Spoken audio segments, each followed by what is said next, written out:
Hey there and welcome back to another Newt Newt Yap Sesh. You could probably tell by the length of the video, but it's not a gameplay video. This is, just me yapping. I'm back to talk about the state of Dead by Daylight and how they're addressing current issues, which, there's a lot of. There's a lot of good stuff here, and before we start, I just want to thank the entire community for the backlash, the criticism, because I know that's the only reason that they're making such big changes right now. Now, if we take a look here, this is on Twitter.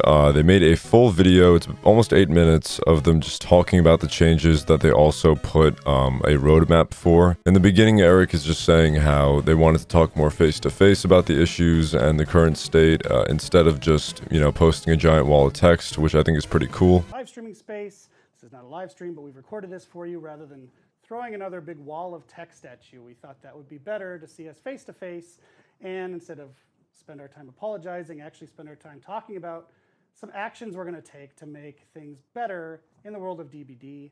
So we brought on our executive producer, Jose.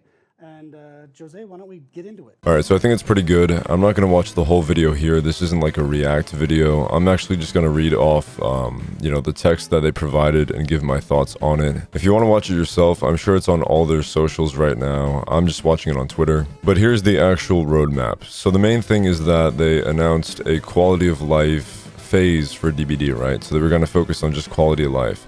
And then pretty much immediately after, right, they released Five Nights at Freddy's, The Walking Dead in very close proximity. And I think we all as a community were kind of wondering what happened to that whole quality of life announcement that they were talking about, because it really felt like it took a back seat. Before I praise the devs, I don't want it to be like a complete, glaze of them. I don't want to just give them a ton of credit and just be, this is perfect, good job. I do want to point out the obvious here, which is that this is only happening because of the cry out from the community. The actual backlash. It feels like literally everybody is complaining about DBD right now, like the state of it. I mean, it just seems like everyone has noticed the state. So yeah, that's why these changes are happening, so keep that in mind the entire time, but I do want to praise and give them some credit here. This is pretty good stuff. So as you can see, there's 3 phases, and there's an action and a focus. So phase 1, which is August and September, the actions are adding a 3rd bug fix patch and postponing a PTB to early September. I didn't even know we had an upcoming PTB, and the postponement is early September, so it must have just been right around the corner. The focus is to address issues introduced in the July mid-chapter, which obviously is very important. It was a pretty rough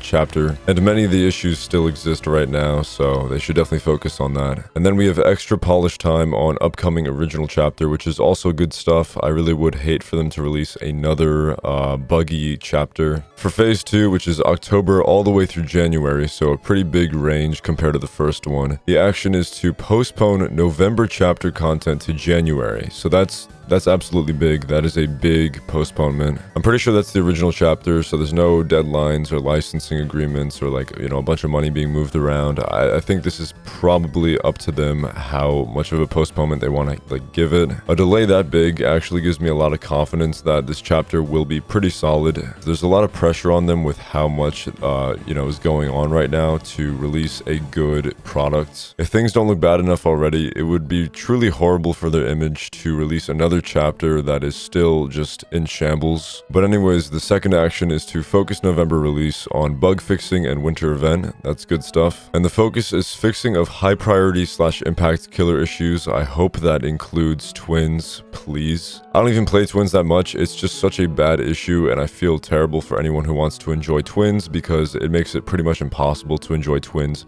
consistently. If that issue's already been fixed where you're Victor and you can't go back to Charlotte while you're stuck on a survivor, if that's been fixed already, let me know in the comments, but I highly doubt it. The next focus is a Michael Myers gameplay update, which I don't really know what that means at all, but that's very exciting. And the last focus is pretty important because it's slugging, tunneling, and camping update. My thoughts on this might be a little bit of a hot take, but hear me out. So tunneling and camping, pretty bad. I don't really see use for it usually. I think tunneling in the endgame makes sense just to secure a kill. It does frustrate me when I play Survivor and a killer wins by tunneling because they're just going to keep doing that. So if they could maybe adjust that, I think it'd be pretty pretty good. I think that would be better for everybody. I think camping definitely needs maybe another update or two because the current like anti-camp is not really foolproof. Most killers just proxy camp now to avoid the bar from filling up. I think maybe they could just make the bar fill up faster or something, or like expand the range, because I can't remember the last time I used that bar as Survivor. And I have been camped plenty. I mean, I can, not to like brag or anything, I mean, I have decent chases usually, and sometimes when they're like really good chases, I definitely, you know, I get camped afterwards. And like I said, killers will just proxy camp so the bar doesn't fill up, so you pretty much die anyways, and if a Survivor does manage to get you off the hook, you just get tunneled out. But you're probably thinking those aren't very hot takes. Tunneling and camping, you know, that's not very brave to say that tunneling and camping is bad, because most people don't like it. But for slugging, I hope they don't completely, you know, try to get rid of it entirely, because I do believe it's a pretty good strat. Sometimes it's usable. I think slugging at like 4 gens is pretty ridiculous and unnecessary, unless, you know, maybe the whole team is like throwing and you just want to get the game over with and you just want to like down everybody, put them on hooks. That makes sense. That's fine. But if you watch a lot of my videos, then you've definitely seen me slug before. I do it a decent amount, especially in my less than stellar killer games. A lot of times when I'm losing, I'll look for a opening to start slugging and snowball the team entirely, and when I find that opening, I take it, and a lot of times that wins me the game when I was definitely gonna get like 3 or 4 outed. I don't do it to be malicious, and I do my best to not leave survivors on the ground. The only time a survivor might bleed out is if they crawl really far away from where I last saw them, and then it's, you know, I have to find them, and sometimes I just can't. But usually when I do that slug, I end up downing everybody pretty quick, and they can just abandon the game. So I think that's, you know, the whole abandon feature is very good for the game. I just hope the slugging update is more about like the malicious slugging, like 4 or 5 gens where it's completely unnecessary, and, you know, some people will do it just to ruin other people's day. But enough about phase 2. Phase 3 is February of next year onwards, and the one action here is quality of life focused March release. The focus is fixing of high priority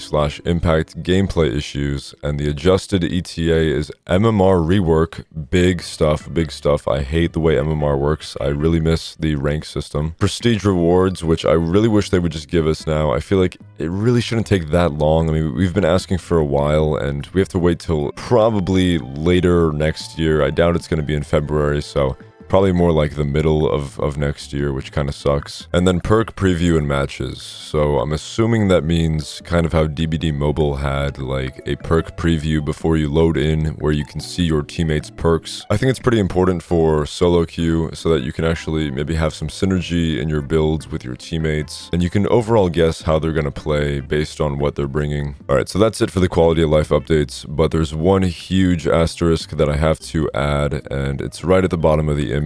Dates are subject to change based on development needs. That little statement at the bottom is basically insurance for them to not have to deliver any of these things on the dates that they're saying here. This can be at whatever time works best for them, or, you know, and whatever delays may happen. So as always, I'm curious to see what you guys think and what the rest of the community thinks. Please let me know in the comments. This is Twitter, so please take this with a grain of salt. Some people are just, you know, crazy on this platform, but as you can see, some people just don't give a shit about this announcement entirely. It just means it's a whole nothing burger to them. It's just, you know, PR talk. And then there's this, which I just have to point out. I'm pretty sure this is satire. I really hope so. This guy said, yeah, I don't see any anti-cheat changes, which, you know, that's a good point. I think they should mention anti-cheat. It's a pretty big problem right now is all the cheaters. I've seen quite a few speed hackers in my lobbies. But then they say, guess I'll continue to cheat because I'm not playing legit while spoofers and other people are subtly cheating as well. It's not hard to bypass EAC guys, LMAO. The amount of other killers I see cheating is insane. I notice because I can see them coming to me instantly without any aura perks. Funny part is this one cheat dev I know says his dad is a behavior dev. But yeah, just let me know what you think in the comments. Do you lean more towards believing in behavior and, you know, getting hyped up again for, you know, the game being fixed, quality of life? Or are you leaning more pessimistically where you just kind of, you know, you've lost faith, you know, trust is broken. And if you feel that way, I completely understand. I don't think it's a hot take at all. They've just messed up so much recently. And personally, even though I love the game and I want nothing but the best for it, I definitely have lost a lot of faith in behavior. Anyways, that's about it for the app sesh. Expect the next full video in the usual time frame, and have a great night.